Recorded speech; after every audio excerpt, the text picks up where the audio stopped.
नमस्कार साथियों, आप सभी का स्वागत है ब्राइट फ्यूचर विद उत्कर्ष पर। मैं हूं उत्कर्ष तिवारी, आप है मेरे साथ में। हम लोग देख रहे हैं स्टैटिक जीके के अंतर्गत हम लोग जो देख रहे हैं, हमारा इसमें टॉपिक चल रहा है संयुक्त राष्ट्र संघ यानी यूएनओ। अगर हम लोग यूएनओ की बात करते हैं तो यूएनओ को यूनाइटेड नेशन ऑर्गेनाइजेशन के नाम से जाना जाता है। तो आज हम लोग इसके आगे जो हम लोग इसके पहले देख चुके हैं उसके आगे हम लोग चर्चा करेंगे। तो साथियों, इसके पहले वाले जो हमारे कुल पार्ट हुए हैं इसमें हम लोगों ने देखा था क्या होता है यूएनओ तथा कब इसकी स्थापना हुई, कौन कौन से इनके अंग हैं तथा इन अंगों के कौन कौन से कार्य हैं, इनके बारे में हम लोगों ने देखा था। और साथियों, अगर हम लोग इनके अंगों की बात करते हैं तो आप याद करने की कोशिश करिए। इनके जो अंग हुआ करते थे इनकी संख्या हुआ करती थी 6। इससे पहले हम लोगों ने इनके जो 3 अंग हैं इनके बारे में देख लिया है। और अगर हम लोग अंगों की बात करते हैं कि किन किन अंगों के बारे में हम लोगों ने देखा है, तो पहला हमारा जो अंग आ जाता है वो है महासभा, दूसरा है सुरक्षा परिषद यानी सिक्योरिटी काउंसिल, और उसके बाद में हम लोगों ने देखा है आर्थिक एवं सामाजिक परिषद, जिसे जाना जाता है सोशल एंड इकोनॉमिक काउंसिल के नाम से जिसे जाना जाता है। इसके बारे में हम लोगों ने देखा। और साथियों, आज हम लोग देखेंगे इसका जो चौथा अंग और पांचवा अंग यानी प्रन्यास परिषद और सचिवालय के बारे में आज हम लोग देखेंगे और विस्तृत में चर्चा करेंगे कि कौन कौन से इनके कार्य हैं, क्या किस वजह से इनका निर्माण किया गया है तथा किस कारण से इन अंगों को जोड़ा गया है, आज हम लोग इनके बारे में देखेंगे। तो साथियों, आइए शुरू करते हैं। संयुक्त राष्ट्र संघ यानी यूएनओ के अंतर्गत प्रन्यास परिषद जो हमारा है इसमें हम लोग देखेंगे। तो साथियों, शुरू करते हैं संयुक्त राष्ट्र संघ के। अगर हम लोग प्रन्यास परिषद की बात करते हैं तो हम लोग देखेंगे क्या होता है प्रन्यास परिषद। तो साथियों, शुरू करते हैं प्रन्यास परिषद। प्रन्यास परिषद हम लोग शुरू करते हैं तो हम लोग देखेंगे संयुक्त राष्ट्र संघ ने संयुक्त राष्ट्र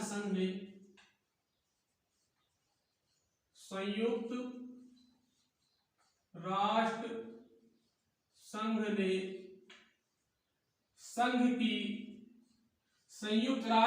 ने संघ की मेजेंटो व्यवस्था के स्थान पर, जिसे ट्रस्टीशिप काउंसिल के भी नाम से जाना जाता है, मेजेंटो व्यवस्था के स्थान पर न्यास परिषद पद्धति को ग्रहण किया है।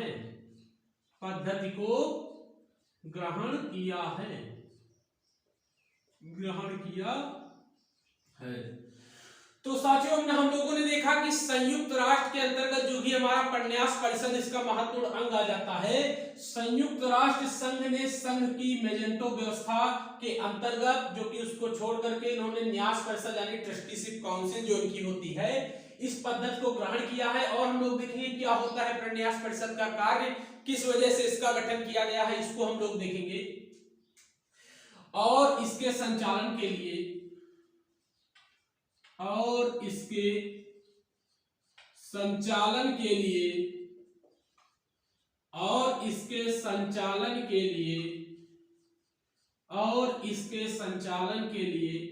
न्यास समिति का निर्माण किया गया है। न्यास समिति का निर्माण किया गया है। न्यास समिति का निर्माण किया गया है। तो साथियों, हमने देखा कि जो संयुक्त राष्ट्र संघ ने जो न्यास परिषद पद्धति का ग्रहण किया और इसके संचालन के लिए जो न्यास संचालन समिति का गठन किया, तो हम लोग देखेंगे इस समिति के अंतर्गत क्या क्या होता है। न्यास समिति का गठन किया। न्यास परिषद का मूल सिद्धांत, न्यास परिषद का मूल सिद्धांत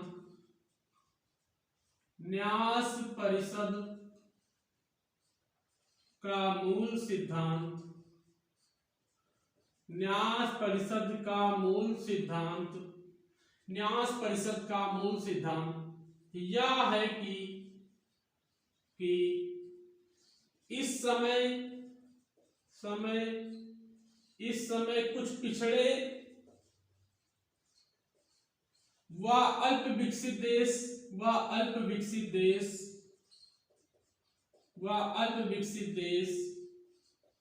इस समय कुछ पिछड़े व अल्प विकसित देश, आदिम दशा वाले प्रदेश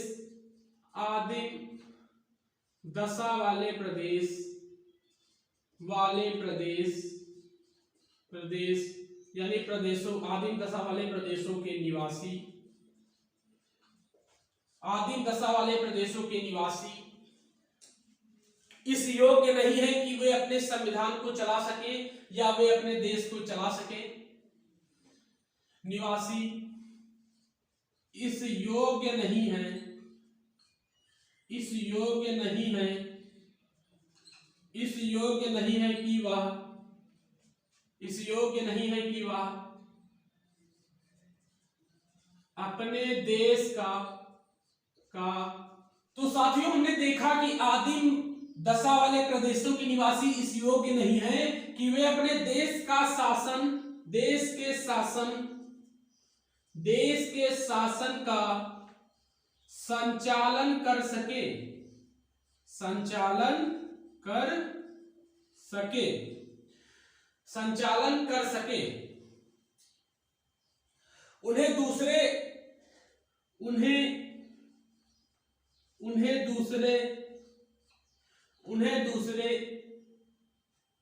विकसित देशों की सहायता, उन्हें दूसरे विकसित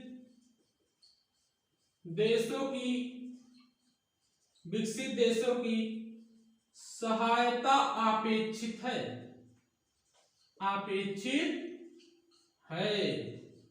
उन्हें दूसरे देशों की सहायता अपेक्षित है, उन्हें दूसरे देशों की सहायता, दूसरे विकसित देशों की सहायता अपेक्षित है। विकसित देशों का यह दायित्व होता है, विकसित देशों का यह दायित्व होता है, यह दायित्व होता है कि वे उनके विकास में पूरी सहायता प्रदान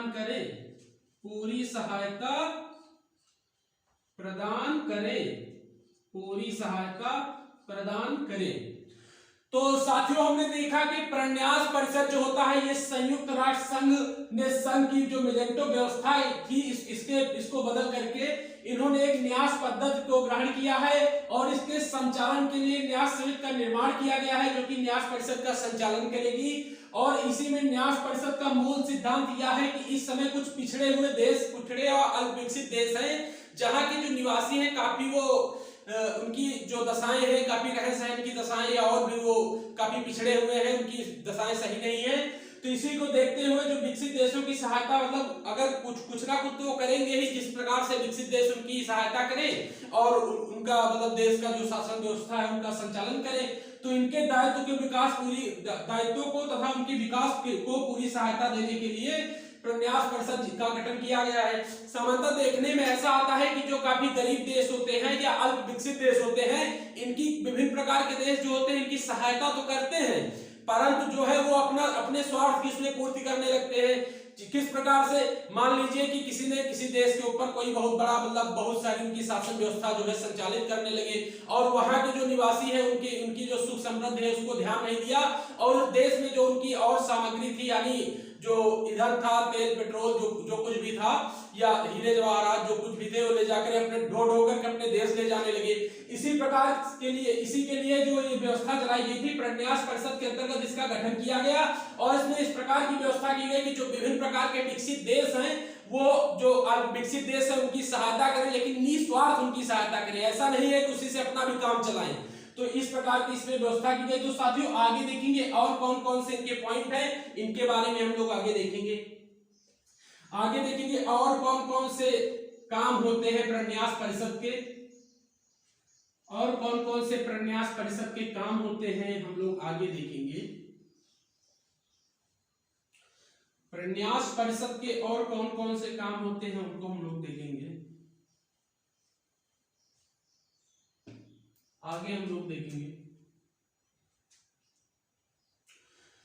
और देखेंगे सहायता करें और जब तक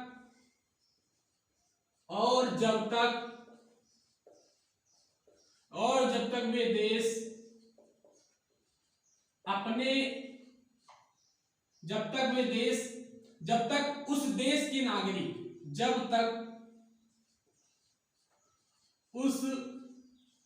देश के नागरिक, उस देश के नागरिक, उस देश के नागरिक अपने, उस देश के नागरिक अपनी, उस देश के नागरिक अपनी शासन व्यवस्था चलाने के लिए, शासन व्यवस्था चलाने के लिए समर्थ न हो जाएं, समर्थ न हो जाएं तब तक प्रन्यास परिषद का ये काम होता है, प्रन्यास परिषद का यह काम होता है, काम होता है कि वह निस्वार्थ, निस्वार्थ उस देश की शासन व्यवस्था का संचालन करें, शासन व्यवस्था का संचालन करें। तो साथियों आपके समझ में आ रहा होगा कि हम लोग क्या पढ़ रहे हैं। हम लोग पढ़ रहे हैं प्रन्यास परिषद के अंतर्गत हम लोगों ने देखा कि जो अल्प विकसित देश है, यहाँ जहाँ की दशाएं बहुत अच्छी नहीं है या वहां का बहुत अच्छे से विकास नहीं हो पाया है या कुछ किसी कारण से वो पीछे रह गए हैं, तो प्रन्यास परिषद का इसलिए गठन किया गया है कि कोई भी ऐसा देश आकर के उनके ऊपर हावी ना हो जाए या कहने लगे कि हम अपना स्वयं का शासन चलाएंगे, आप लोग यहाँ से निकल जाएं या आपके ऊपर हम लोग शासन करेंगे, जिस प्रकार से काफी पहले होते भी आ रहा है, आप लोगों ने देखा होगा या पढ़ा होगा। तो इसी प्रकार से इनका गठन किया गया और इसमें इस प्रकार की व्यवस्था की गई कि जिस देश पर मतलब प्रन्यास परिषद के जो सदस्य होंगे या इसमें जो सदस्य देश शामिल है वो जब तक इन पर शासन करेंगे, जब तक इतने दिन तक इन पर शासन करेंगे कि जब तक वहां के जो नागरिक हैं अपनी देश की शासन व्यवस्था चलाने के लिए स्वयं जो है वो मतलब समर्थ ना हो जाए, तब तक ये है इस प्रकार की व्यवस्था की गई है प्रन्यास परिषद के अंतर्गत। और साथियों हम लोग देखेंगे ना हो जाए, संचालन करें और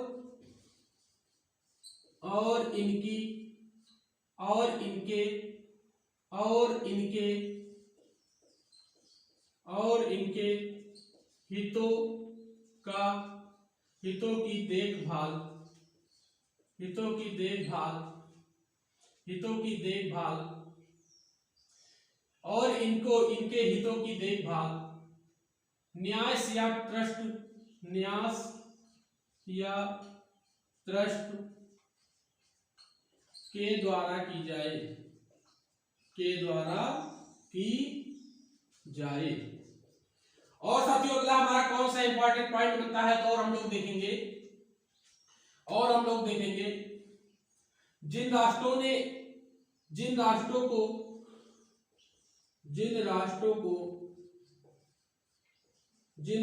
को न्यास का भार सौंपा गया है, न्यास का भार सौंपा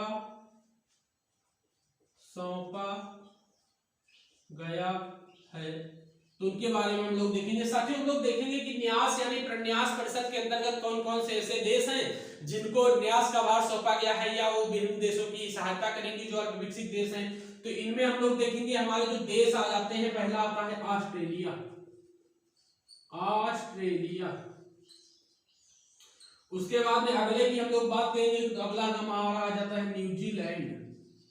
न्यूजीलैंड। इसके बाद में हमारा आ जाता है अमेरिका, और इसके बाद में हमारा आ जाता है ब्रिटेन। तो साथियों हम लोगों ने देखा कि न्यास परिषद के अंतर्गत जो सदस्य देश हैं यानी कौन कौन से राष्ट्रों को मतलब इसमें न्यास परिषद का जो कार्यभार है सौंपा गया है। तो सबसे पहला देश हमारा आ जाता है ऑस्ट्रेलिया, उसके बाद में आता है न्यूजीलैंड, उसके बाद में आता है अमेरिका, उसके बाद में आता है ब्रिटेन। और साथियों इसके बाद में इंपॉर्टेंट पॉइंट हमारा नोट पॉइंट ये भी बनता है, उसको हम लोग आगे देखेंगे। साथियों इस समय आप लोग देख रहे होंगे टीवी चैनलों के माध्यम से या विभिन्न माध्यम से आप लोग देख रहे होंगे कि रूस और यूक्रेन के बीच में काफी घमासान मचा हुआ है।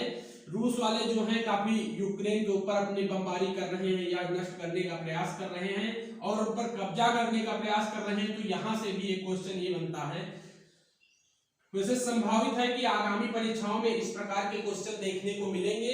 तो साथियों हम लोग देखते हैं, नोट लगा के हम लोग देखेंगे, नोट लगा के हम लोग देखेंगे। रूस, चीन, फ्रांस, रूस, चीन व फ्रांस, रूस, चीन व फ्रांस सुरक्षा परिषद के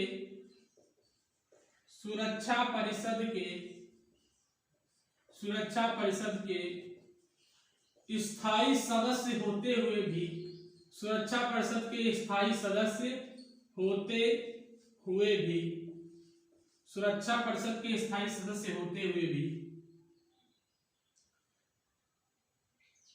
इनको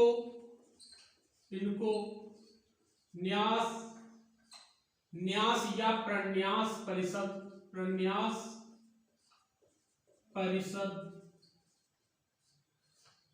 के अंतर्गत सहायक देशों में नहीं रखा गया है, के अंतर्गत सहायक देशों में नहीं रखा गया है, नहीं रखा गया है।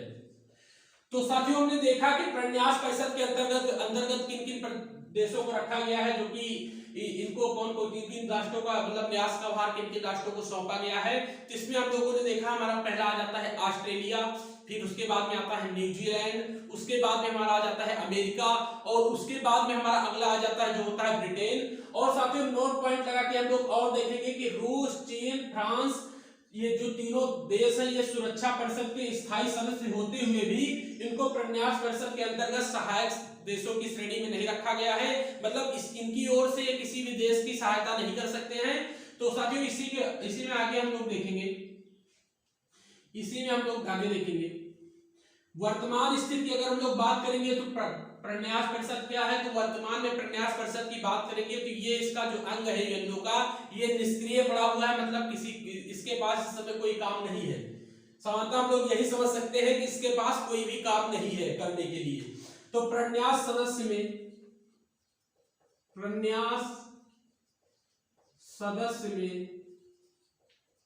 12 सदस्य हैं। प्रन्यास परिषद में अगर हम लोग सदस्यों की बात करेंगे, प्रन्यास परिषद में अगर हम लोग सदस्यों की बात करेंगे तो इनकी संख्या हो जाती है 12, जिसमें चार प्रबंधनकर्ता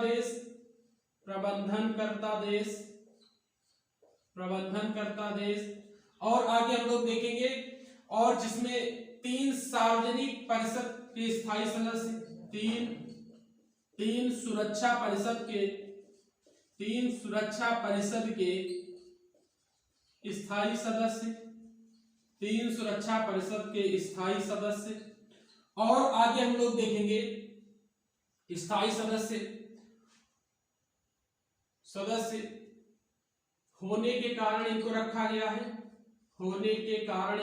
गया है, और स्थायी सदस्य और 5 निर्वाचित सदस्यों को इसके अंतर्गत रखा गया है, निर्वाचित सदस्यों को इसके अंतर्गत रखा गया है, इसके अंतर्गत रखा गया है। तो साथियों ने देखा कि प्रन्यास परिषद के अंतर्गत जो सदस्य, अगर हम लोग सदस्यों की बात करते हैं तो इनकी संख्या हो जाती है 12, जिसमें हम लोग देखेंगे कि ये 12 सदस्य किस किस प्रकार से हैं। तो जिसमें 4 प्रबंधनकर्ता देश हैं, 3 सुरक्षा परिषद के स्थायी सदस्य हैं, 4, 3, 7 और 5 निर्वाचित सदस्य को इसके अंतर्गत रखा गया है, 7, 5, 12। इस प्रकार से इनकी जो संख्या होती है कुल मिलाकर के 12 हो जाती है। और आगे हम लोग देखेंगे और कौन कौन से प्रावधान किए गए हैं। अगर हम लोग आगे देखेंगे, हमारा इंपॉर्टेंट पॉइंट हो जाएगा कि प्रन्यास परिषद ने अभी जल्दी ही कौन से देश के साथ में मतलब बहुत बड़ा उपकार किया है, यही हम लोग कह सकते हैं कि उनके शासन व्यवस्था का संचालन किया है या वहां का संविधान बनाने में उनकी मदद की है। तो हम लोग देखेंगे साथियों, नोट लगा के हम लोग देखेंगे, नवंबर 1994 ईस्वी में, नवंबर 1994 ईस्वी में अमेरिका द्वारा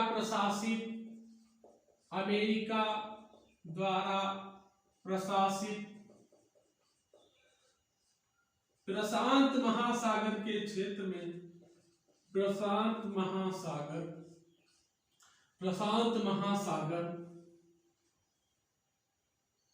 के द्वीप पर स्थित पलाऊ देश एक पड़ता है हमारा, पलाऊ के स्वतंत्र होने के साथ ही स्वतंत्र होने के साथ ही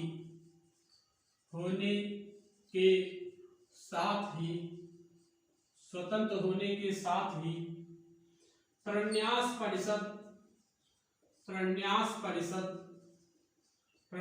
परिषद ने इनके संविधान को बनाने में मदद की है, इनके संविधान को बनाने में मदद की है और इसके बाद से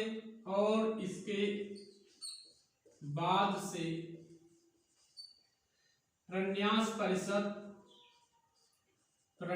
परिषद निष्क्रिय स्थिति में आ गया है,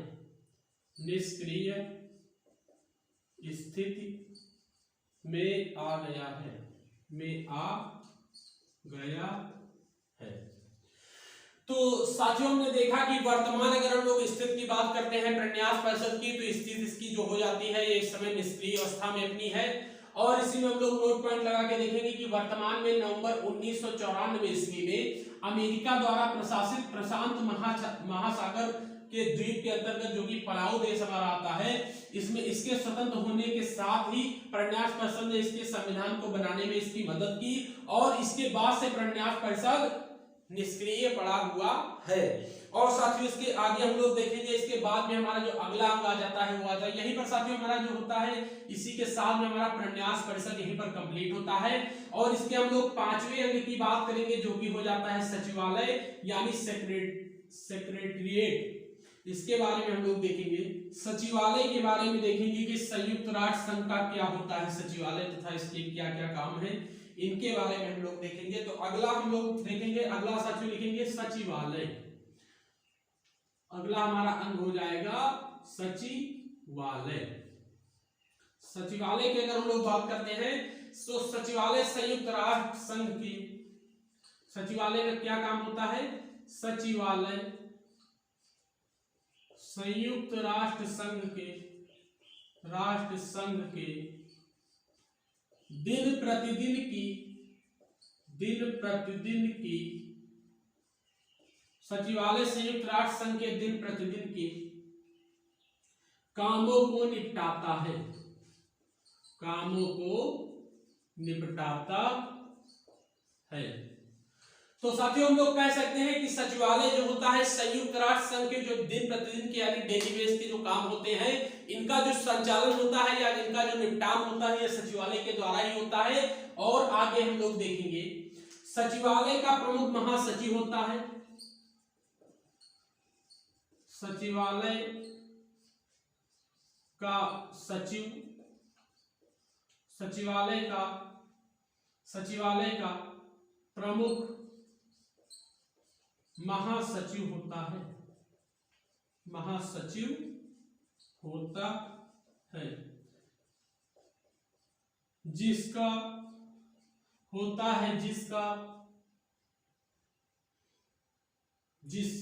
या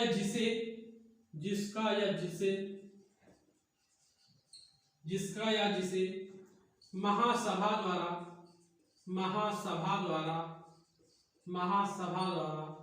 सुरक्षा परिषद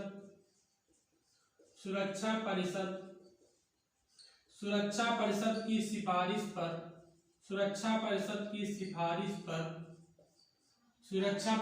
सिफारिश पर 5 वर्षों के लिए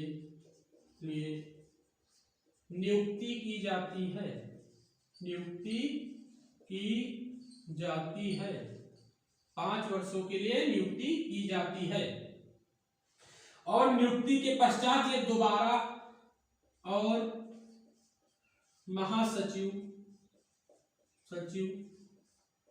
किसी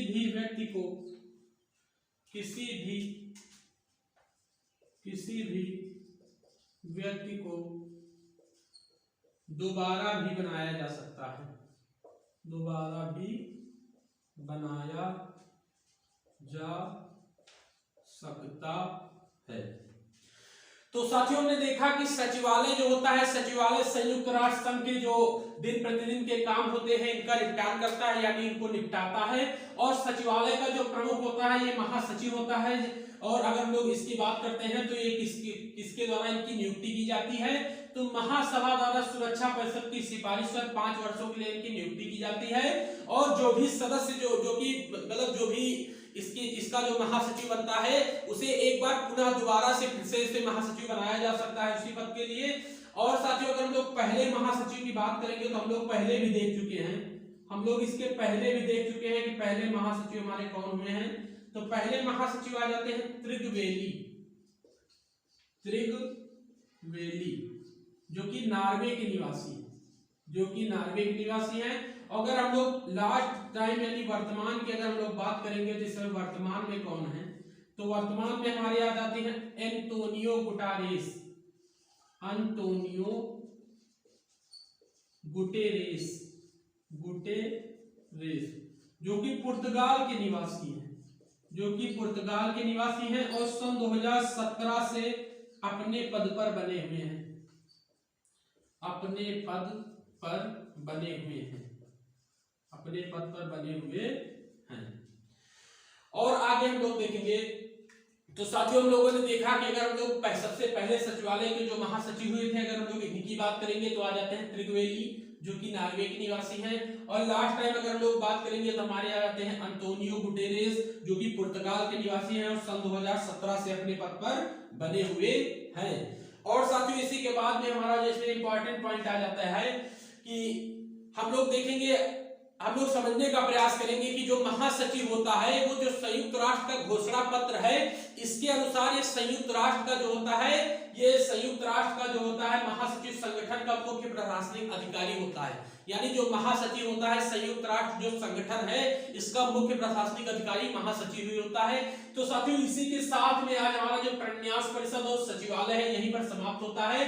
हम लोग साथियों इसके जो 5 अंग हैं इनके बारे में देख चुके हैं। और इसके बाद में हमारा अगला जो अंग आएगा वो हमारा आएगा इंटरनेशनल कोर्ट ऑफ जस्टिस, इसके बारे में हम लोग देखेंगे। और उसके बाद में हम लोग देखेंगे भारत की क्या स्थिति है इसके बारे में देखेंगे। और इसी के साथ में शायद कल उम्मीद है कि हमारा संयुक्त राष्ट्र संघ जो है ये समाप्त हो जाए। और साथियों अगर आपको हमारा वीडियो पसंद आया हो तो आप इसे लाइक करें, चैनल को सब्सक्राइब करें तथा अपनी प्रतिक्रियाएं हमारे कमेंट बॉक्स में पिन करें और इसे अधिक से अधिक अपने मित्रों के साथ में शेयर करें। तब तक के लिए धन्यवाद।